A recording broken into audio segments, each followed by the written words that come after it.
Miska and the Man with the Iron Head, a Hungarian fairy tale.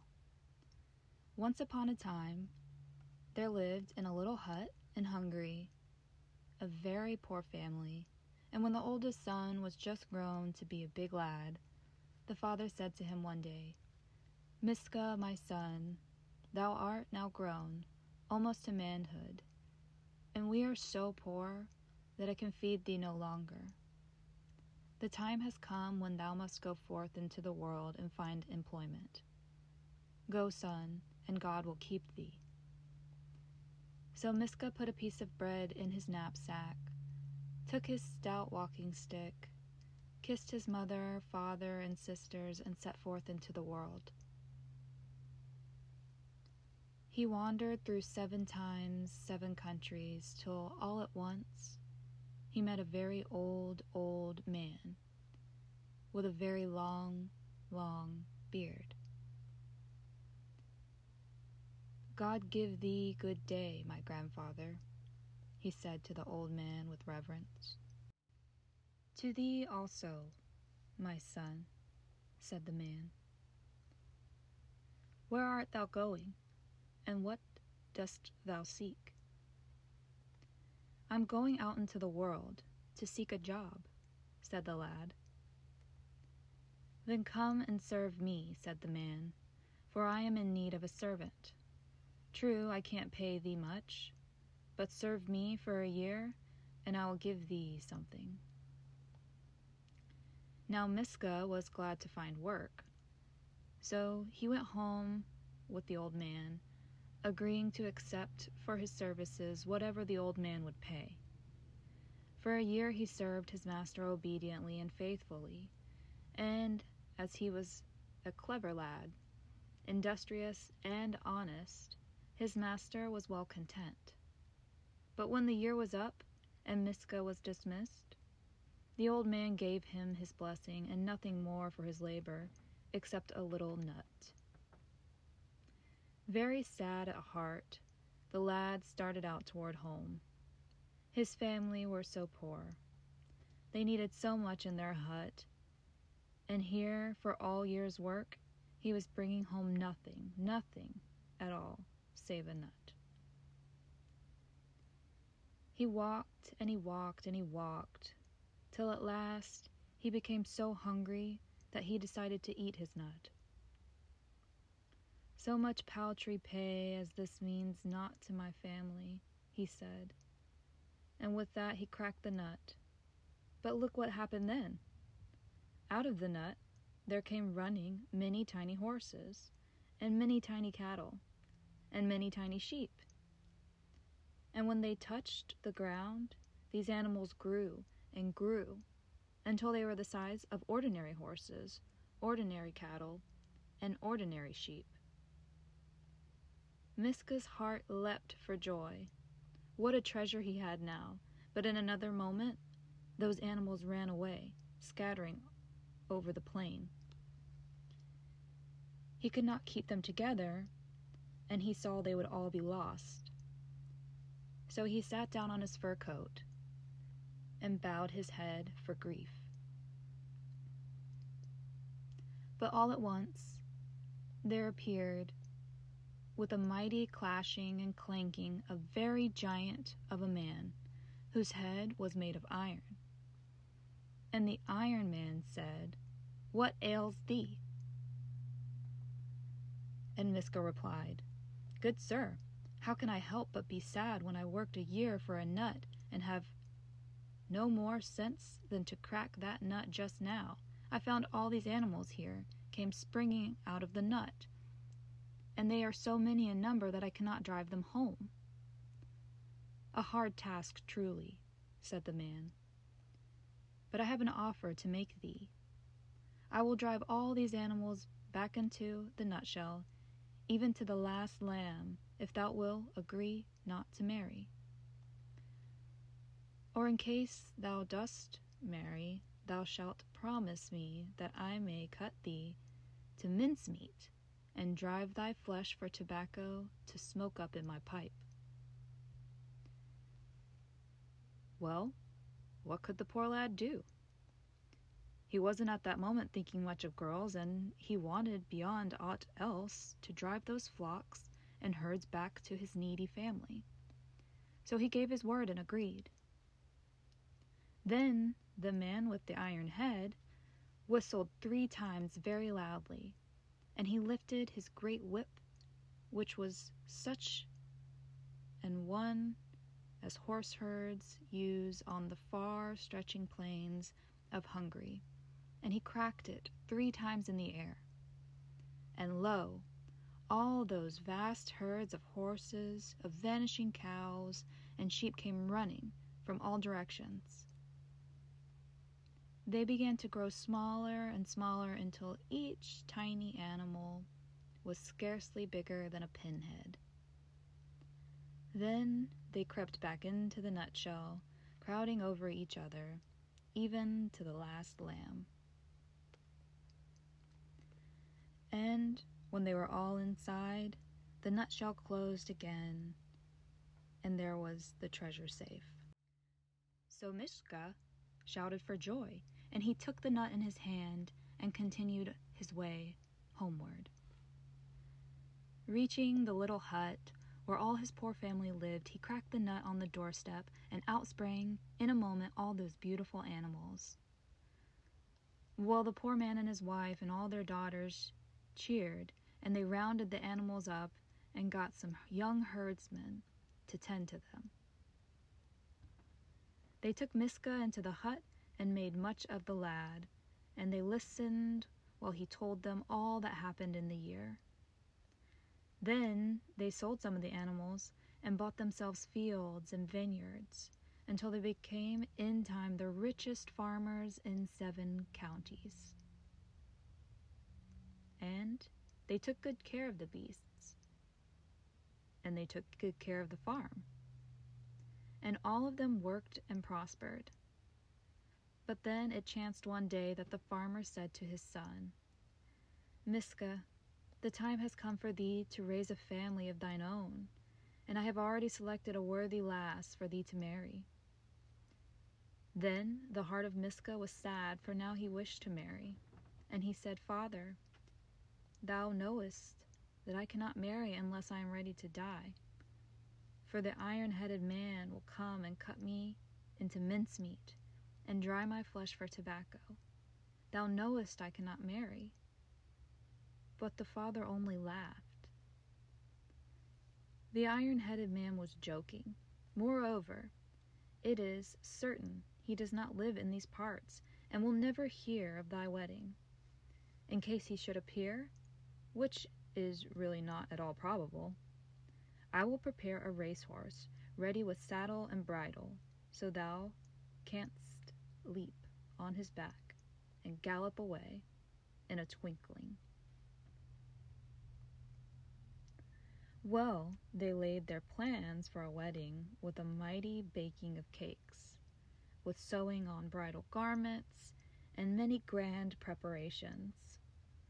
But on the night of the feast, when the guests were all very merry with dancing, eating, and drinking, suddenly, in the room a clashing sound was heard, a sound like the clanking of iron, and there appeared, looming above the heads of the guests, the man with the iron head, laughing with fiendish glee. "Hey, boy," he said to Miska, "thou hast married just in time, in the nick of time for me, for this very day, my lad, I used my last bit of tobacco." But Miska leapt out through the window, straight on his horse's back. Like a whirlwind he rode away. The iron-headed man jumped after him. He ran at full speed at his heels. Well, they raced, and they raced, and they raced through 7 times 7 countries, and beyond the shining glass mountains, till Miska outdistanced the Iron Man. Then he came to a little white cottage, where lived a little old woman. "God give thee good day, my grandmother," Miska said. "To thee likewise," said the woman. "But why didst thou come here?" where not even a bird can come. "I'm running, Granny," said Miska, "into the great world." "My son," replied the old woman, "if thou art running away for some wrong-doing of thine own, then thou must turn back." "I've done nothing wrong," said Miska. "I'm running from the Iron Man." So the woman invited him in and said she had a little dog who would bark if the iron-headed man came near as 70 miles. And she cooked a very good dinner, and Miska ate with relish till the dog began to bark.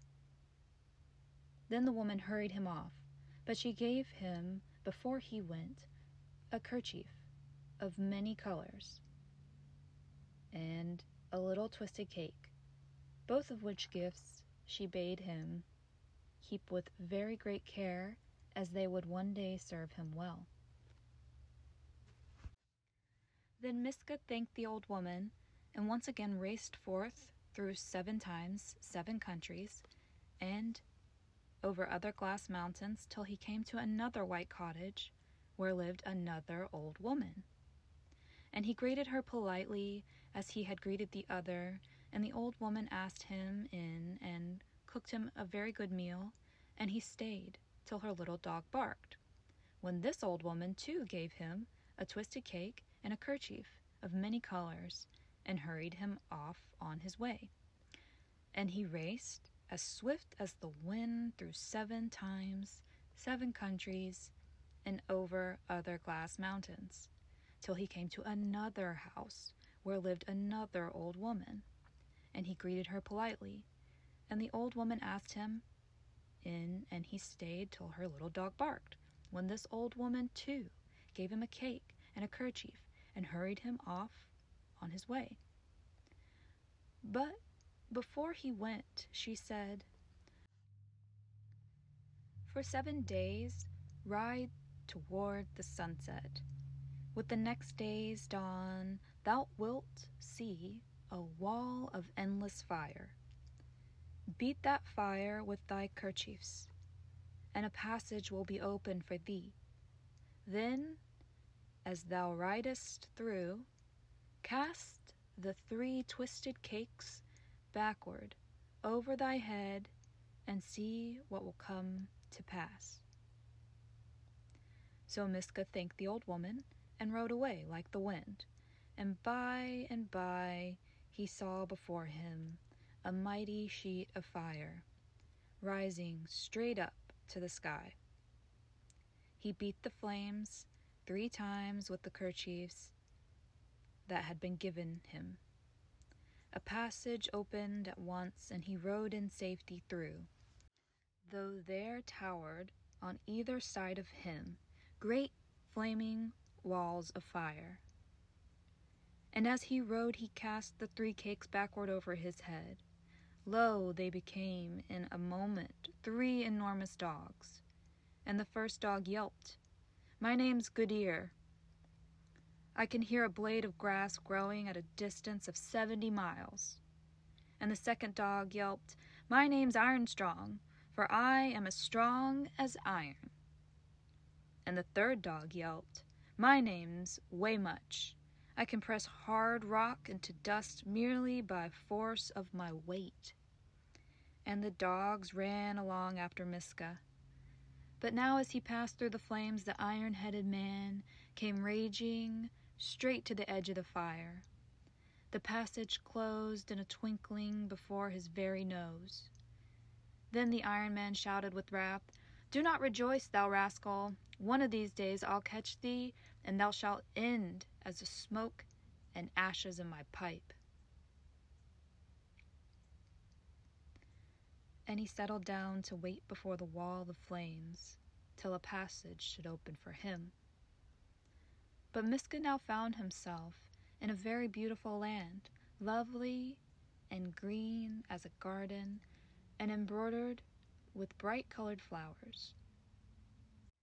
In time he came to a cottage where he found an old woman spinning before her spinning wheel, and with her a beautiful girl who was combing her golden hair. "Whither goest thou?" asked the woman. "To get a good job," said the boy. "Then stay and serve me," said the woman. So Miska stayed with the woman and served her in all things well. He plowed and he harvested for her, and he went hunting with his 3 dogs. But now the beautiful maiden, with the hair of fine spun gold, came to love Miska dearly, and Miska loved the maiden. For the bride he had left at home had been of his father's choosing, and not of his own selection. So these beautiful young folk loved each other well. But the maiden felt in her heart one dark little seed of doubt, that the story Miska had told of opening a passage of entrance through the wall of endless fire by beating it thrice with 3 kerchiefs was not really true.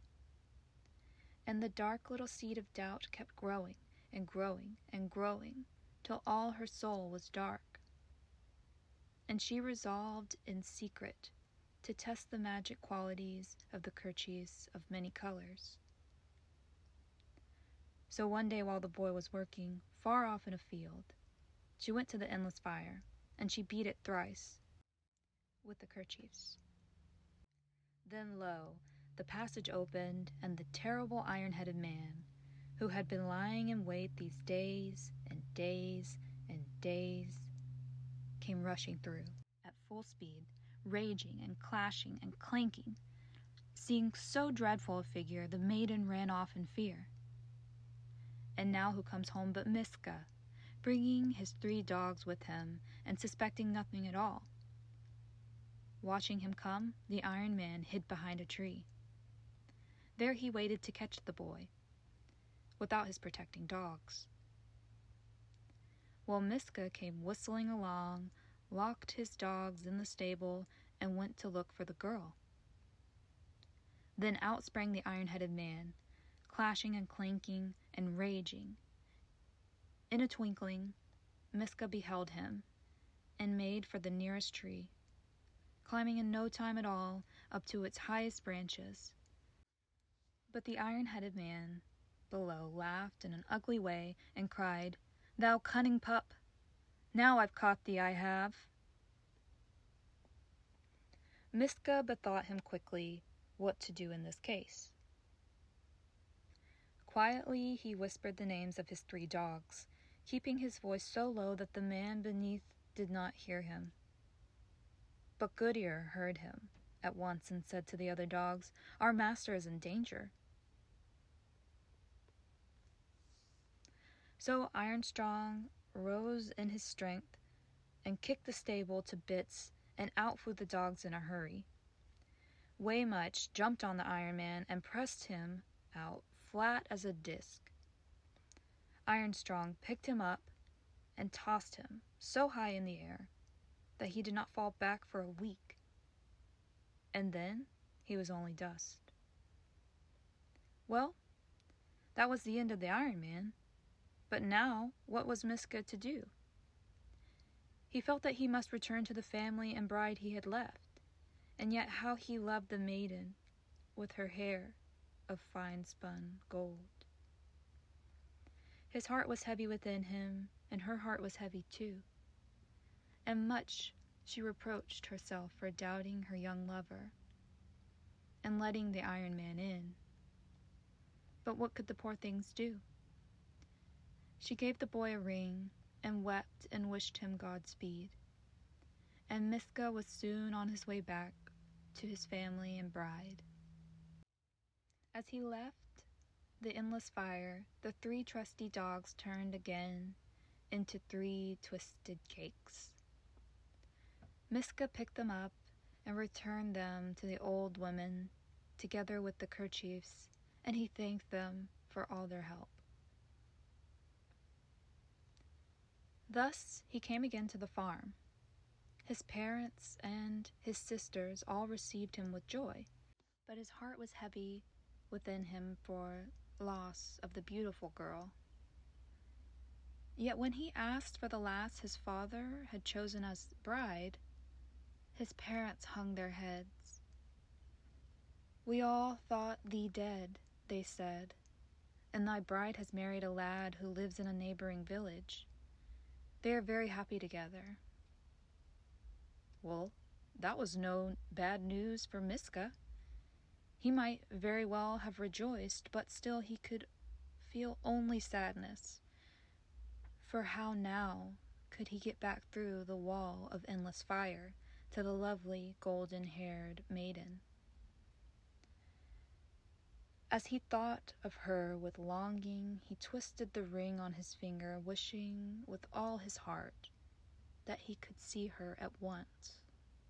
And lo, there she stood before him, for that was a magic ring she had given him at parting.